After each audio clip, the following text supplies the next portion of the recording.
San José del Guaviare es la capital del Guaviare, un departamento que hace parte de una extensa región a la que se le conoce con el nombre genérico de Los Territorios. Para ser más claros y para que me entiendan, los territorios son en realidad el nombre que se le dieron a las regiones que desde el siglo XIX, oíganme bien, fueron relegadas a la periferia por las élites gobernantes y que quedaron excluidas de las políticas sociales y económicas. Aquí en estas selvas imperiales y olvidadas se llevó a cabo gran parte de la guerra en Colombia.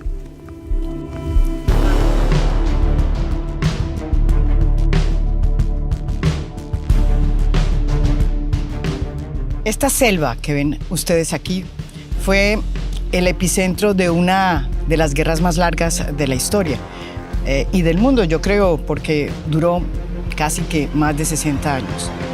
En esta selva no había Estado, no había un Estado fuerte que llegara a imponer el orden ni a imponer el Estado de Derecho. ¿Qué fue lo que hubo acá? Un Estado paralelo. ¿Que fue impuesto por quién? Por las FARC, que fue la guerrilla que combatió durante muchísimos años al Estado colombiano, porque quería cambiar esta sociedad. ¿Cómo funcionó este Estado paralelo? ¿Por qué funcionó tanto? ¿Cómo se articuló a la población? ¿Y qué pasó, sobre todo, después de que hubo un acuerdo de paz?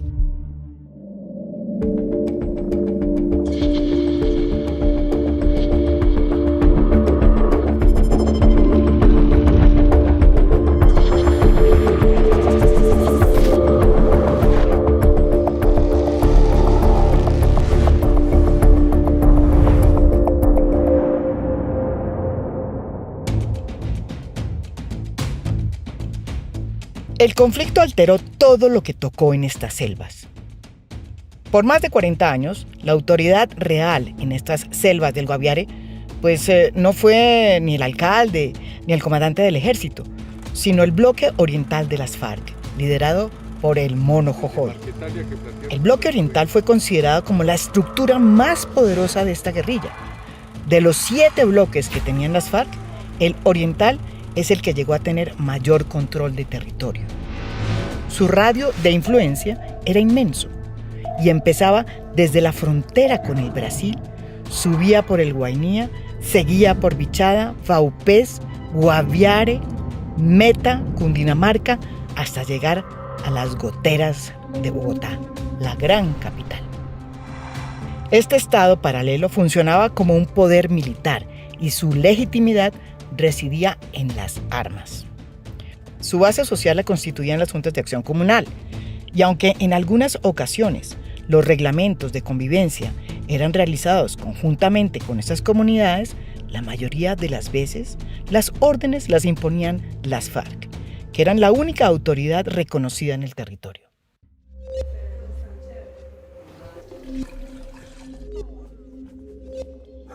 ¿Usted cuándo ingresó a las FARC? Yo ingresé a las FARC en 1979. Le enseñaban a uno los estatutos, el reglamento, qué podía hacer, qué no debía hacer. Y por ejemplo, ¿qué estatutos? El estatuto, por ejemplo, estaban la parte ideológica, la parte organizativa, entonces eso estaba ahí. Y también en el reglamento era el orden disciplinario que teníamos los deberes, los derechos, que teníamos las normas disciplinarias, que eran cuando nosotros cometíamos una falta, que nos sancionaban, nos corregían lo que hacíamos. También ya lo que era la parte disciplinaria, donde están, por ejemplo, lo que eran delitos, lo que eran faltas leves, faltas graves. ¿Y delitos qué eran? Los delitos, nosotros allá como delitos era la violación, era un delito, que la persona que violara, o sea, que se diera eso, se le hacía un consejo de guerra, y en el consejo de guerra pues se definía qué se hacía con esa persona. El robo tampoco se permitía, pero no era un delito, pues depende de lo que se hiciera, porque por eso estaban faltas graves, faltas leves. ¿Y la pena máxima, por ejemplo, de un delito grave era ejecución? Ejecución. Por lo regular era ejecución, pues porque era un delito que no se iba a... Eso existió allá. Y cuando tenían que, digamos, ajustar las cuentas y actuar, digamos, como la ley, ¿eran muy duros los castigos, o sea, con la comunidad? Bueno, se establecían unas normas de comportamiento. Por ejemplo, la caza de animales, la tala de montes, la conservación de los caños, todo eso estaba reglamentado, pero eso no lo hacíamos nosotros solos. Los hacíamos con las comunidades, nos sentábamos y eran ellos los que decían, nosotros no estamos de acuerdo de que se tale todo el bosque. Las FARC impusieron también un complejo sistema de tributación a los campesinos que vivían bajo el control territorial que ellos imponían. Y a cambio, las FARC los protegía del abigeato y les daba seguridad. El Estado paralelo de las FARC mantuvo el orden en estos territorios, pero a un costo muy, pero muy alto. Según un reporte de la JEP, el reclutamiento forzoso afectó al menos a 18.677 menores de edad solo entre 1996 y 2016. La JEP también encontró que fue el bloque oriental el responsable de la mayoría de los reclutamientos forzosos. Lo que impusieron las FARC no fue precisamente un jardín de rosas, pero para las comunidades que vivían en esos territorios, las FARC fue la única autoridad que muchos conocieron. Nosotros llegamos aquí al departamento de Guaviare pues buscando opciones de vida, porque en otros sectores no la teníamos, no teníamos la oportunidad de un trabajo, de pronto adquirir tierras para poder trabajar. Aquí las encontramos y entre eso fue el trabajo ilícito que se logró hacer. Lo que anteriormente llamaban algunos grupos al margen de la ley era la Nueva Colombia, que ellos querían formar, donde nosotros hacíamos parte, indirectamente, pero hacíamos parte de esos proyectos que tenían los grupos al margen de la ley, porque nosotros cultivamos la hoja de coca, pero ellos eran los que la comercializaban, ellos los que más se beneficiaban de estos proyectos que nosotros teníamos. De ahí sacábamos la plata para nuestra alimentación, para sostener nuestras familias, algunas familias que estaban en el interior del país, el tema de la educación para nuestros hijos, la salud, uno mismo se enfermaba. Había plata para uno pagar un médico particular, bueno, lo que hubiera que hacer, porque había la economía. Claro. Si usted se quedaba sin plata, usted le decía a un vecino, présteme unos millones de pesos, inmediatamente los prestaban, porque tenía cómo responder.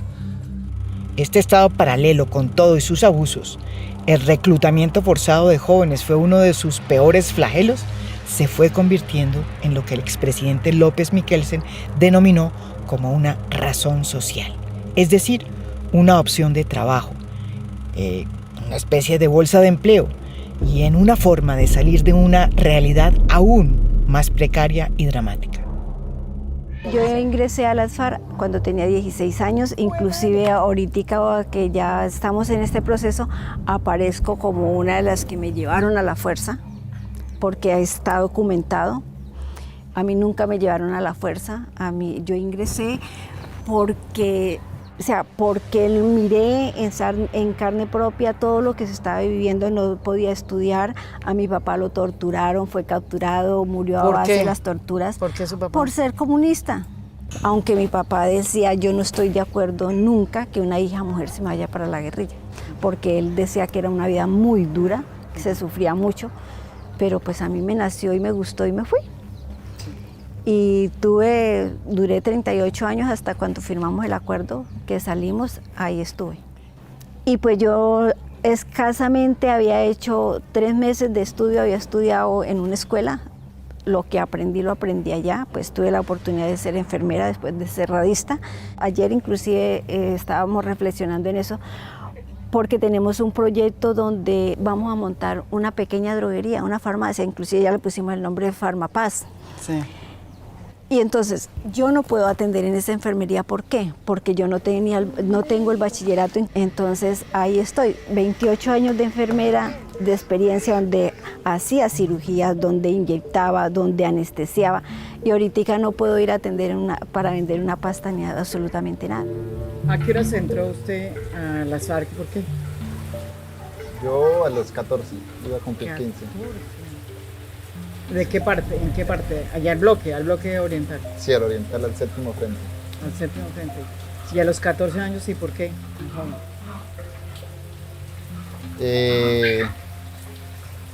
Pues básicamente porque yo soy de una región efectivamente donde todo el tiempo las FARC tuvo influencia Tuve varios primos y hermanos que ingresaron a las FARC, de los cuales pues, prácticamente quedé yo solo. Los demás murieron y una prima está desaparecida desde el 98. O sea, toda su familia estaba en las FARC. Dos primos, dos hermanos, de los cuales no salieron. ¿Y entonces por qué se metió? ¿Por qué fue? Yo creo que es algo que se relaciona mucho más como con, digamos, un gusto personal, una afición de uno de joven. ¿Le gustaba cómo sí, se vestían con las armas que llevaban? Un tema... ¿Cómo era? Sí, pues efectivamente los combatientes que llegaban en ese tiempo, pues bien, armados. Y hay algo pues principal ahí, ¿no? Como esa amistad que se genera. Un grado de acercamiento, de amistad, de compañerismo, que finalmente termina uno como teniendo un afecto por ellos. Eso es, claramente. Y así ingresaron mis hermanos también. Y detrás de mis hermanos me fui yo, porque yo fui el último. Entonces es más bien, digamos eso, como una afición de uno como joven y un tema, digamos, de compañerismo, acercamiento que se genera, como unos lazos que cuando ellos se iban de la región, por ejemplo, no extrañaba eso, digamos, en la vida, la presencia de ellos. Desde que en los 70 las FARC decidió aceptar que los campesinos cultivaran coca, la economía de estas selvas empezó a girar en torno a la droga y su comercio. Cuando cayó el muro de Berlín, en los 80, y el comunismo se vino a pique, las FARC, que era una guerrilla comunista, ya había encontrado en el narcotráfico su renta para financiar la guerra.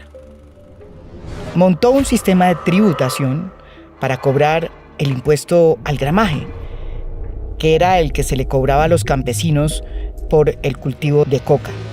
Pero también estableció otro impuesto que se le cobraba a los narcotraficantes por cada gramo que salía de su territorio.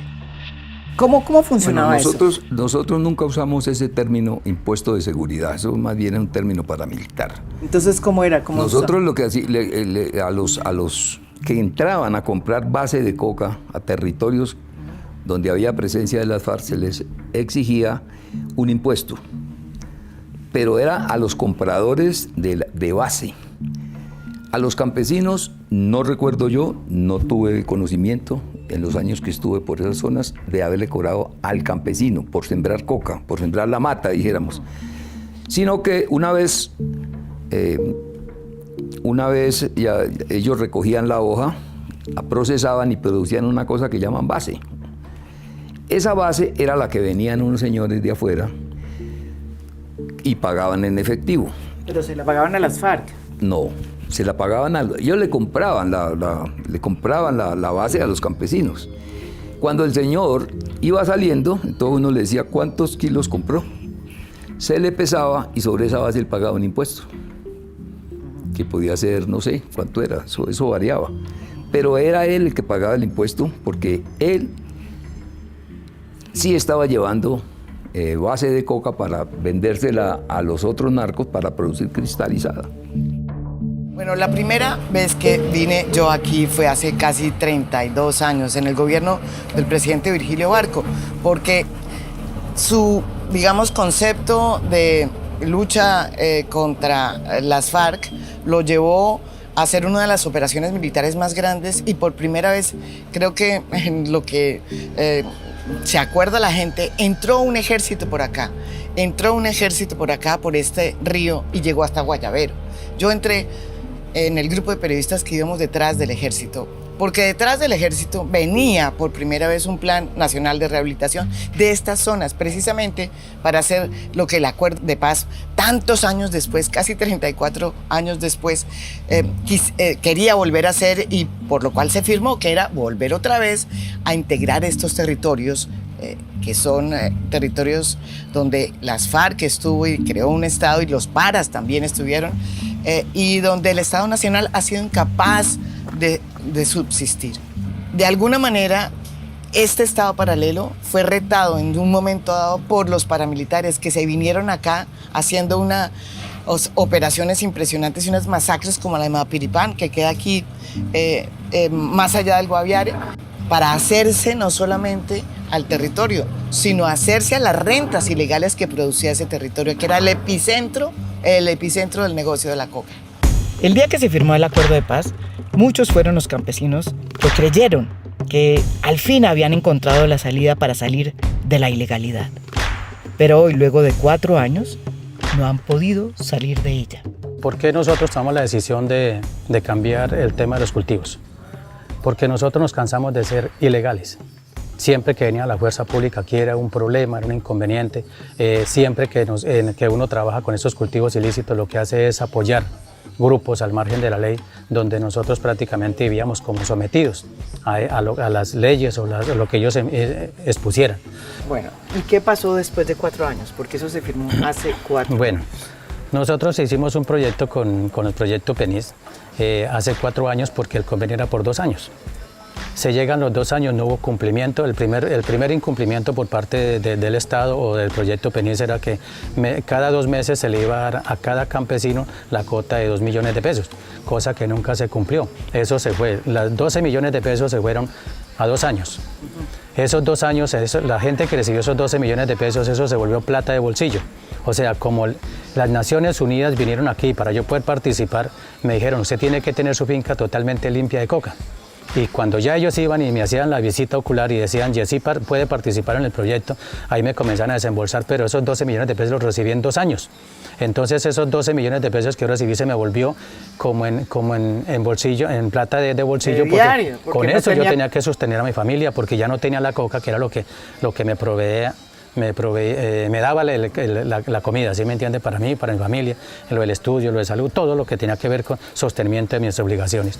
Muchos de los que apostaron porque la coca se iba de esta tierra, de esta región, están casi que al borde de volver otra vez a cultivar. ¿Qué está pasando? O sea, ¿qué está pasando con el campesinado y en el caso suyo, qué está pasando? Bueno, hay mucha gente que ya se desplazó así a diferentes sitios, a seguir avanzando, a seguir sembrando hoja de coca. En la frontera, donde iba la frontera, abriendo más espacios, deteriorando más. O sea, talando. Talando nuevamente. Talando para sembrar coca, pero abriendo la frontera de la selva. Correcto. Y de los parques, porque todo esto está lleno de parques. Claro, el parque de la Macarena, que es el que tenemos aquí al sur del Meta. Uno de los temas es, yo no puedo esperar una obligación con mi familia. Si yo no tengo unos recursos, ¿cómo se trae mi familia? Yo tengo que reventar por cualquier lado. Es una obligación que yo tengo que responder por mi familia. Y si yo no tengo la opción, si a mí el gobierno o el proyecto del PENIS no me cumplió con lo que tenía que ver con esa negociación que nosotros hicimos, yo tengo que hacer cualquier cosa para defender a mi familia, para sostenerla. Entonces, nuevamente la gente se está desplazando a sembrar nuevamente cultivos de hoja de coca. O sea, este proyecto, así como vamos a la vuelta de unos 3 o 4 años, fue un fracaso totalmente el proyecto del PENIS. Porque está eso es lo que nosotros estamos visibilizando. La esencia del acuerdo de paz, así muchos colombianos no lo hayan entendido, era la de integrar estos territorios, estas selvas que vivieron bajo un estado paralelo tantos años, al país nacional y a nuestro imaginario como nación. En eso consistía la llamada paz territorial. No obstante, tras 4 años de firmada esta paz, esa integración sigue en suspenso. Selvas como estas siguen estando en la periferia del desarrollo y de nuestra frontera mental. Hoy el bloque oriental no existe y muchos de los excombatientes están ubicados en los llamados ETCRs, como el de Colinas, en el Guaviare. Estos lugares, que fueron concebidos como sitios transitorios de los excombatientes que iniciaban su reincorporación, pues se han convertido en sus nuevas moradas, en sus casas para siempre. No obstante, están ubicados en zonas inaccesibles y hoy están rodeados de una de las disidencias más fuertes de las FARC, liderada por Gentil Duarte. Cuando uno va a estos ETCRs, uno se pregunta si estos excombatientes se están reincorporando a la sociedad o a la periferia. Ya cuando se va una persona de las que son las personas que estuvieron allá sentados decidiendo lo que se iba a hacer y se vaya, pues se siente como, o sea, se siente un vacío, duro, ¿no? Se siente que es algo duro, pero pues también uno dice, es la decisión de esa persona, cada cual piensa, actúa como piensa, bueno, Y si él decidió eso, pues ¿qué vamos a hacer? Tenemos que seguir los que quedamos. Durante la guerra, estas selvas, que tienen una de las biodiversidades más ricas del mundo, fueron preservadas porque las propias FARC fueron afinando sus políticas medioambientales. La firma de la paz ha permitido que estas selvas majestuosas se empiecen a conocer. No obstante, lo que preservó la guerra está hoy en riesgo. Estamos en la serranía de la Lindosa, una de las estructuras montañosas que pertenecen al escudo guyanés, que en Colombia pues va desde el Guaviare hasta casi el Orinoco, y que tiene estos pictogramas tan impresionantes que hasta ahora estamos empezando a ver, gracias a que la guerra por estos lados se acabó. Por lo pronto está domada, y que estos pictogramas que vemos tienen casi 12.000 años de edad. Estoy con Rodrigo Botero. ¿Qué es lo que realmente se preservó durante los años de la guerra? Colombia empieza a tener un sistema de monitoreo de deforestación con registro en los años 90. O sea, del 90 al 2020 tenemos 30 años de registro. Entre los años 90 y 2000, el sistema no está desarrollado con la suficiente escala y detalle como lo tenemos ahora, pero probablemente en esa época, que fue el auge de la colonización armada, es en donde tenemos los índices más altos de deforestación que históricamente teníamos. En los 90. Exacto, de los 90 a los 2000.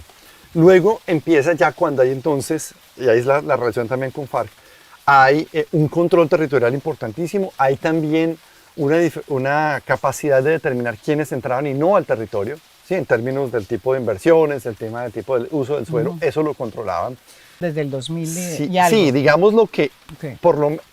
el punto más alto de esas políticas de preservación se dan definitivamente cuando hubo los diálogos del Caguán.